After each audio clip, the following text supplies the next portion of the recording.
और गुफा से लगभग हमें इतने अच्छे प्रश्न मिल जाते हैं, लगभग 7, 8, 10 के करीब। जैसे प्रागैतिहासिक काल से 2 या 3 प्रश्न मिल गया, एक विषय को लेकर मिल गया, और दूसरा गुफाओं से संबंधित चित्र, जैसे घोड़बंगर से क्या मिला, हरनी हरना से क्या मिला, मांटी रजा से क्या मिला। और दूसरा प्रश्न यहाँ से ये बच जाता है कि कौन सी गुफा मध्य प्रदेश की है और कौन सी उत्तर प्रदेश की है, कौन सी बांदा के अंतर्गत कौन सा स्थल आता है, कौन सा नहीं आता है। ऐसे हमें लर्न करना है, समझना है। देखिए, कोर्स को कंप्लीट कर लेना ही सिलेक्शन नहीं हो जाता है। कभी कभी कोर्स नहीं कंप्लीट होता है और पूरी क्लास का चयन हो जाता है, और कभी कभी कोर्स पूरा कंप्लीट है और चयन नहीं हुआ। तो क्यों? इसका एकमात्र जो कारण है और रास्ता यही है कि स्मार्ट तरीके से पढ़ाई की जाए। कोर्स को कंप्लीट करना ज़रूरी है, एकदम ज़रूरी है, लेकिन सिर्फ कोर्स को कंप्लीट करके रख देना ही सही नहीं है।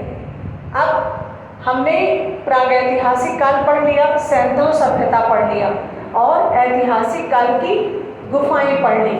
जिस दिन हम लोग मध्यकाल को कंप्लीट कर लेंगे, मतलब शैलियों को कंप्लीट कर लेंगे और उसमें उत्तर मध्यकाल और मध्यकाल को कंप्लीट कर लेंगे, तो समझ लीजिए कि हमारा आधे से ज़्यादा कोर्स कंप्लीट, आधे से ज़्यादा कंप्लीट। अब बचा 1/4, 1/4 कोर्स हमारा बचा खाली, और वो जो बचा है वो इन तीनों के बराबर है।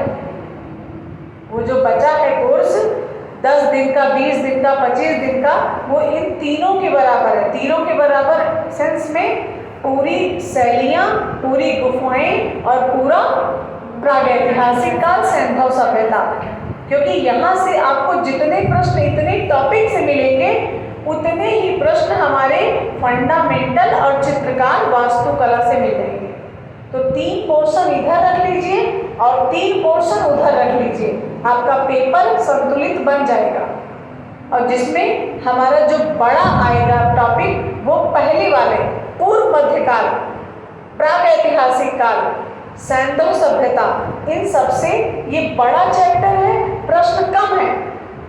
और इधर चित्रकार और फंडामेंटल और वास्तुकला, मंदिर, मस्जिद, इन सबको देखेंगे तो पढ़ना कम है और प्रश्न ज़्यादा है। समझ रहे हैं ना? शैलियों को हम लोग 1-1 महीना लगा देते हैं पढ़ने में, 2-2 महीना लगा देते हैं, और शैलियों से प्रश्न हमारे 4 से 5 ही आते हैं। और जितना हम शैली से पढ़ते हैं, यदि हम उतना चित्रकार से पढ़ लें तो हमारा कल्याण हो जाए। अब क्या इसके लिए क्या हम लोग शैलियों को छोड़ देना चाहिए? कभी नहीं, कुछ छोड़ना नहीं है, लेकिन स्मार्ट तरीके से पढ़ना है। मतलब जानते रहिए सब। जैसे कभी कभी होता है ना कि जान तो रहे हैं कि सामने वाला हमारा दुश्मन है, लेकिन हम उससे हैं कमजोर। अब जाके कह दे तुम हमारे दुश्मन हो, तो चलेगा काम? नहीं चलेगा। हाँ ठीक, हम जानते रहे ये मेरा दुश्मन है और इसको कैसे परास्त करना है ये भी समझते रहे। तो जो प्रश्न प्रागैतिहासिक काल, सैंधव सभ्यता और शैलियों से हैं, ये दुश्मन है, इनको जानते रहे, लेकिन बहुत ज़्यादा हमें इनके विषय में घुसना नहीं है। और ज़्यादा प्रश्नों का कलेक्शन होता है फंडामेंटल और चित्रकार से। कभी भी पेपर देखेंगे 55 से 60 प्रश्न आपके वास्तुकला को पकड़ लेंगे और चित्रकार को पकड़ लेंगे और फंडामेंटल को पकड़ लेंगे। इतने से 55 से 60 प्रश्न मिल जाते हैं। और जो बच्चे खुचे हैं हमारे, वो इतने बड़े सिलेबस से मिलते हैं। तो पढ़ना दोनों है, ज़्यादा क्या पढ़ना है ये समझ लेना है। तो आपने गुफाओं को कंप्लीट किया, और गुफाओं में कौन सी गुफाओं में क्या पढ़ा आपने?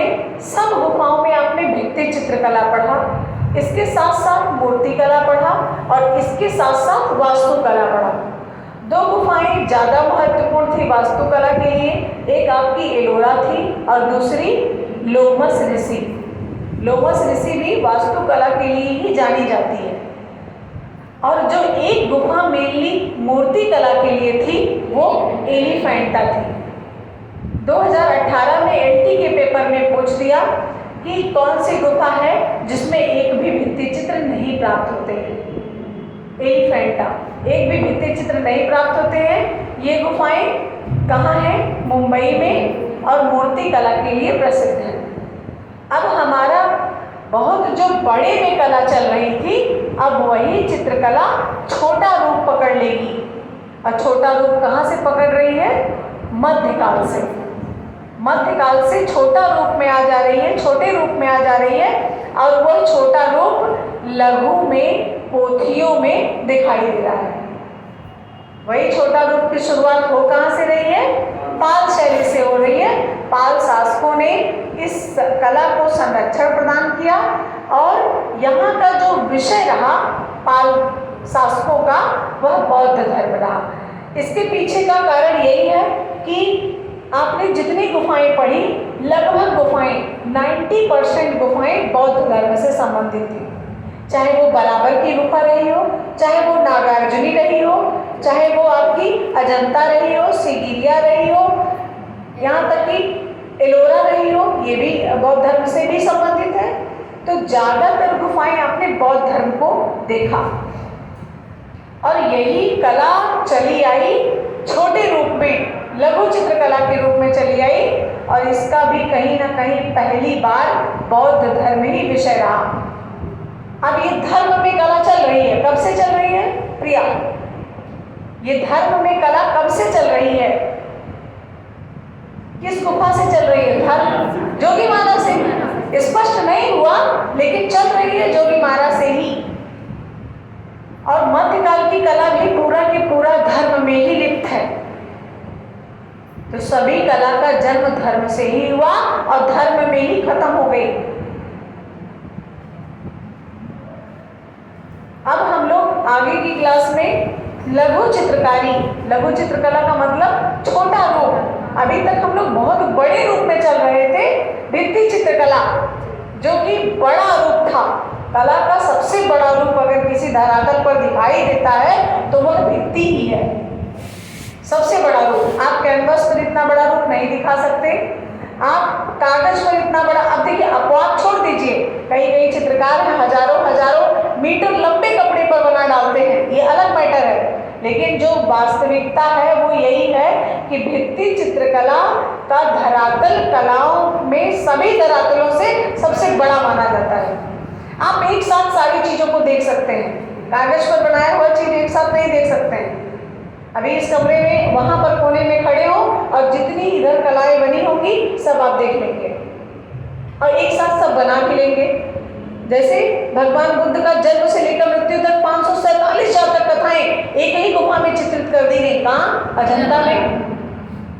तो ये बहुत बड़ा कार्य था। क्या लघु पोथी में ऐसा हो सकता था? नहीं हो सकता था।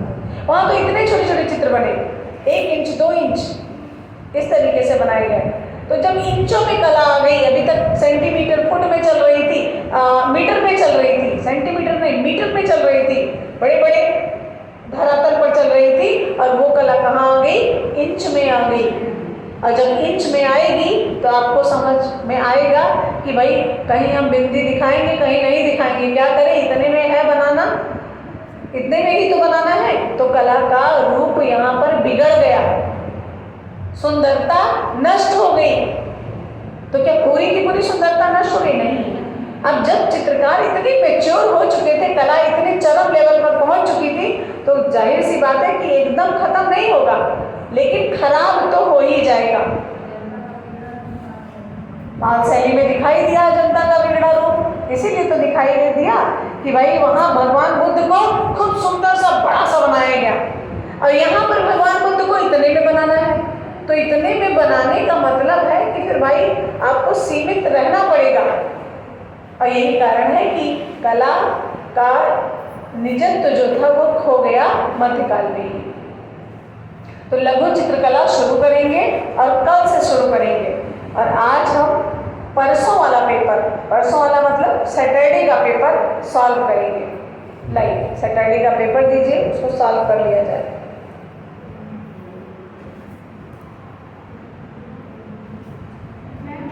अब गुफाओं से आपको कुछ भी नहीं छोड़ना है। यूनेस्को ने किन गुफाओं को संरक्षण प्रदान किया? किया, कब किया, कैसे किया, और इन गुफाओं में कौन कौन से चित्र प्राप्त होते हैं। 2 ताल कहाँ से मिलती है, एलोरा। 3 ताल कहाँ से मिली, एलोरा में। दशावतार मंदिर कहाँ से मिला, एलोरा में। इस तरीके से आपको लर्न करना है कि छोड़ना नहीं। देखिए आप यहाँ पर आए हैं, कोई झांसी से आया है, कोई वाराणसी से आया है, कोई महोबा से आया है, इतने रॉबर्ट्सगंज से, बहुत दूर दूर से लोग आए हैं, तो यहाँ से सफलता हासिल करके जाइए। ये ना हो कि अरे थोड़ा और मेहनत किया होता।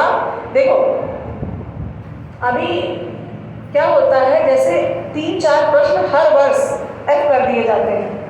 3-4 प्रश्नों में तलवार लटकी रहती है, हमेशा लटकी है, कोई नई बात आज की नहीं है। और इस बार भी होना फिक्स है।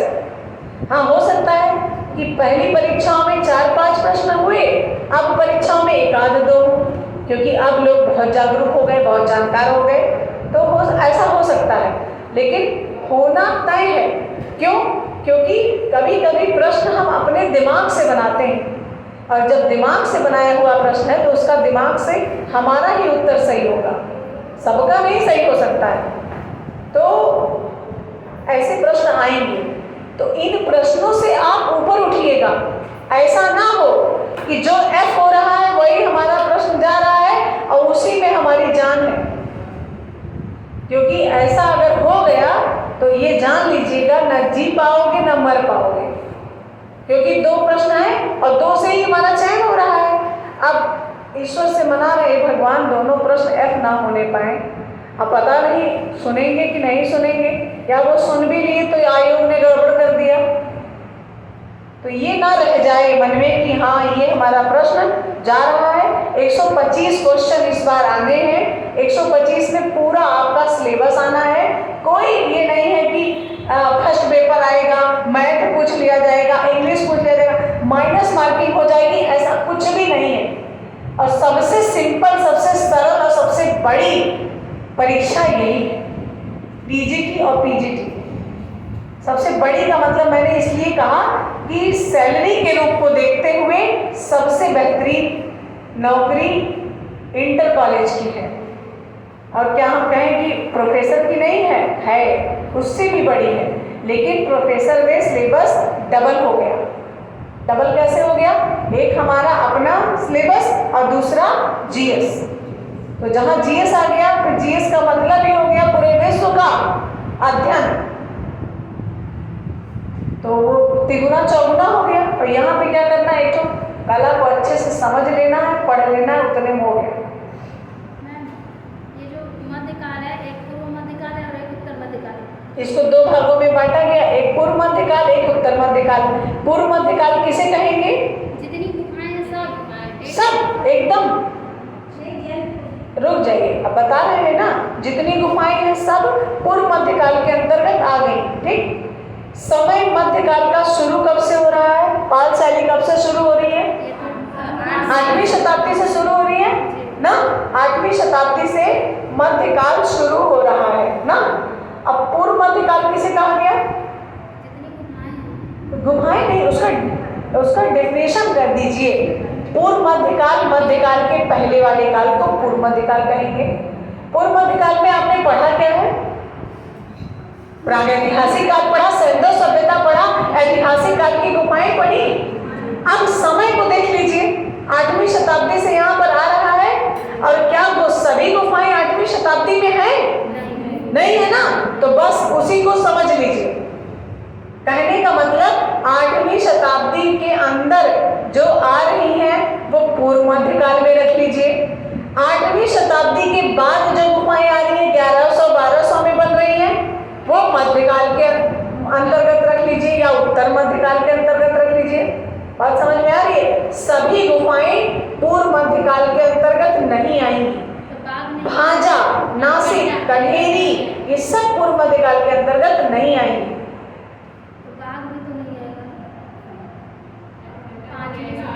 नहीं आएगा, 5वीं शताब्दी में आ नहीं रहा है। मैं कह क्या रही हूँ, 8वीं शताब्दी के बाद वाली गुफाएं जैसे एलोरा है, एलिफेंटा है, ये सब 11 शताब्दी तक चल रही है ना। 8 से 11 तो एलिफेंटे हैं। मध्यकाल के अंतर्गत आएगा, पूर्व मध्यकाल में थोड़ी आ जाएगा। जैसे हाँ, उत्तर मध्यकाल में आएगा। भाई समय को भी तो देख लीजिए, ऐसे ना कह दीजिए कि जो गुफाएं हम पढ़ चुके हैं वो सभी पूर्व मध्यकाल के अंतर्गत आ अच्छा, जाएंगी। तो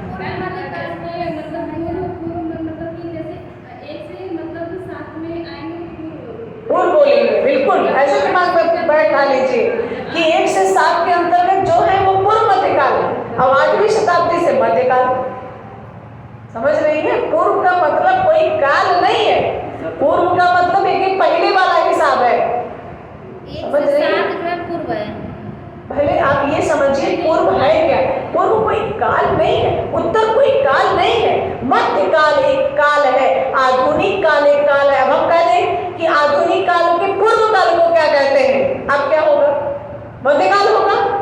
सीक्वेंस से पढ़ रहे हो, समझो तो इस बात को। आधुनिक काल के पूर्व काल को क्या कहेंगे? मध्यकाल कहेंगे। और मध्यकाल के पूर्व काल को क्या कहेंगे? ऐतिहासिक काल वाला काल है, प्राचीन काल है। अगर हम डिवाइड करें तो प्राचीन काल, मध्यकाल, आधुनिक काल, यही सब तो आ रहा है। नहीं, जैसे ये चलिए प्रश्न देखिए, क्वेश्चन नंबर 1, यूरोप के प्राचीन प्रस्तर युग का समय है। यूरोप के प्राचीन प्रस्तर युग का समय है, क्या है? 50,000 ईसा पूर्व है, 40,000 ईसा पूर्व है, 30,000 ईसा पूर्व है और 20,000 ईसा पूर्व है।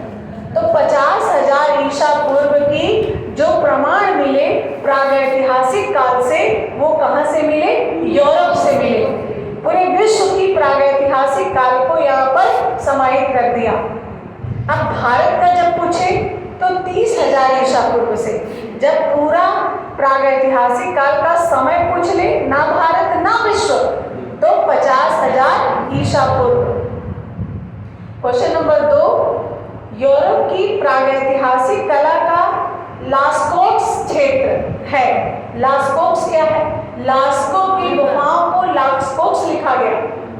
थोड़ा सा लेखनी पर भी जाइएगा, ऐसा ना हो कि पता चला कि हम जान तो रहे थे लेकिन ये समझ नहीं आया। तो ये कहाँ पर है?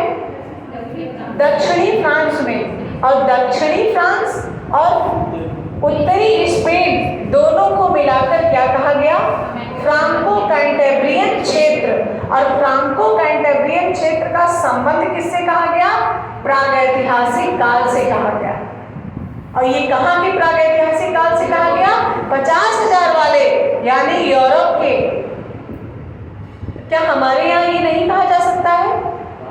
कहा जा सकता है, बिल्कुल कहा जा सकता है। और उसमें 2 आएंगे स्थान, एक आपका आएगा भीमबेटका और दूसरा आएगा उत्तर प्रदेश। इन दोनों की कलाओं को भी फ्रांको कैंटेब्रियन कहा जा सकता है। उत्तर स्पेन में स्थित प्रागैतिहासिक क्षेत्र है, कौन सा है? सारागोसा, अल्तामीरा, एडो या सेबास्टियन। तो अल्तामीरा की गुफाएं कहाँ हैं? उत्तरी स्पेन में है। अगला प्रश्न है क्वेश्चन नंबर 4, लास्को की गुफाओं में दीर्घकाय पशु आकृतियां हैं। दीर्घकाय पशु आकृतियां किसकी हैं? सिंह की है, हाथी की है, डायनासोर की है या बाइसन की है? बाइसन की है। अब बाइसन का मतलब क्या है? जंगली भैंसा। बाइसन का मतलब क्या है? जंगली भैंसा। क्या प्रागैतिहासिक काल से गाय के प्रमाण प्राप्त हैं? गाय के प्रमाण प्राप्त है प्रागैतिहासिक काल से। दूध दूहते ग्वाले का चित्र कहाँ से मिला है? पंचमढ़ी। दूध दूहते ग्वाले का चित्र कहाँ से मिला? पंचमढ़ी से मिला। ग्वाले के लिए अक्सर गाय के साथ ही ग्वाले को कनेक्ट करते हैं। अब ये बहुत स्पष्ट नहीं है कि गाय का चित्र मिला है, लेकिन हो सकता है बकरी को दूहते ग्वाले हो, ऐसा भी हो सकता है। भाई बकरी का चित्र तो मिला ही है ना। तो अगर ऐसा प्रश्न कभी बनता है कि किसका चित्र प्रागैतिहासिक काल से नहीं प्राप्त है, तो गाय का नहीं होगा। समझ गए? दोनों बातें समझिएगा। दूध दूहते ग्वाले का भी चित्र है। अब ग्वाले में पता नहीं वो किसके लिए कह रहा है, बकरी के लिए करा कि गाय के लिए करा? क्योंकि जो भी जानकारी हमें प्राप्त हुई वो चित्रकला के द्वारा हुई। प्रागैतिहासिक काल की संपूर्ण जानकारी चित्रकला के लिए प्राप्त होती है, चित्रकला से प्राप्त होती है। तो चित्र में तो कहीं गाय का जिक्र नहीं किया गया, सिंधु सभ्यता में भी कहीं गाय का जिक्र नहीं किया गया। अगला प्रश्न है, स्पेन की प्रागैतिहासिक चित्रकला में चित्रित है, क्या है? रेनडियर, मानव, बाइसन और उपरोक्त सभी। तो क्या होगा? उपरोक्त सभी। ऐसा ही ऑप्शन चाहे लास्को दे, चाहे भीमबेटका दे, चाहे मिर्जापुर दे, चाहे बांदा दे, सिंघनपुर दे, कहीं भी ऐसा ऑप्शन दे देगा, उपरोक्त सभी आंसर आपका सही होगा। अगला प्रश्न है, इनमें से कौन असंबद्ध है? पेरेनीज पर्वतमाला, फ्रांको कांटाब्रियन क्षेत्र, कार्टाल युग, डार्डन उपत्यका। क्या इसमें असंबद्ध है? असंबद्ध में ये कह रहा है, इसका आंसर है कार्टाल युग। अब देखिए क्या है ये? डार्डन उपत्यका एक स्थान है, पेरेनीज पर्वतमाला है, फ्रांको कांटाब्रियन क्षेत्र दो क्षेत्रों को मिलाकर हो रहा है, और कार्टाल युग एक गुफा है, इसलिए ये असंबद्ध है। ये पर्वत श्रृंखलाएं हैं, स्थान है, और ये गुफा है। अगला प्रश्न है, बाजेंटाइन कला का प्रथम स्वर्णिम युग किस सम्राट का रहा? तो सम्राट जस्टियन का। यहाँ पर 2 बार स्वर्णकाल हुआ बाजेंटाइन में, और यही एक कला थी जो सबसे लंबे समय तक जीवित रही, और इसका जो जन्म हुआ वो धर्म से हुआ, और इसको जो संरक्षण करने वाले थे वो ईसाई शासक थे। क्या थे?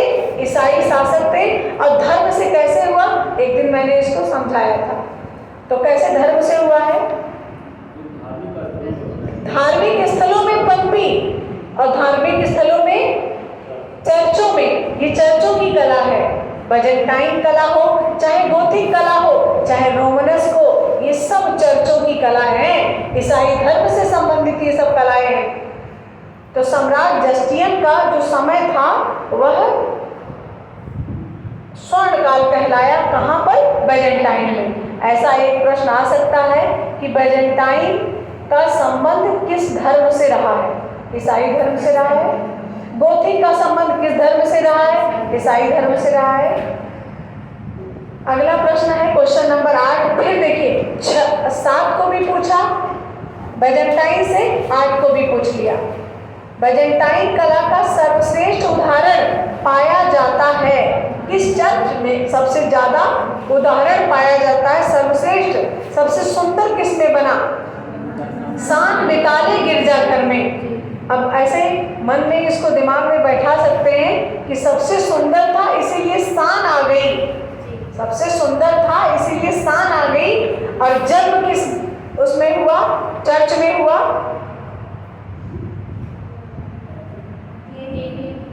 संत डेनिस गिरजाघर में संत के यहाँ जन्म लिया और सान से चरमोत्कर्ष को प्राप्त हो गई। ऐसे दिमाग में बैठाइए। प्रथम चरण की, फिर देखिए तीसरा प्रश्न भी देख लीजिए, बाजेंटाइन से ही आ गया। ये हम नहीं कह सकते हैं कि एक टॉपिक से 4-6 प्रश्न नहीं आ सकते, ये नहीं कहा जा सकता है। प्रथम चरण की बाजेंटाइन कला यहाँ पाई जाती है। कहाँ पाई जाती है? कॉन्स्टेंटिनोपल में, मॉस्को में, रेवन्ना में या इस्तांबुल में? कॉन्स्टेंटिनोपल में पाई जाती है प्रथम चरण की बाजेंटाइन कला। अगला प्रश्न है बाजेंटाइन कला। फिर देखिए मतलब हद कर दिया भाई, कितना प्रश्न आया? जरा सा गिन डालिए तो। 2013 का थोड़ी है ये पेपर।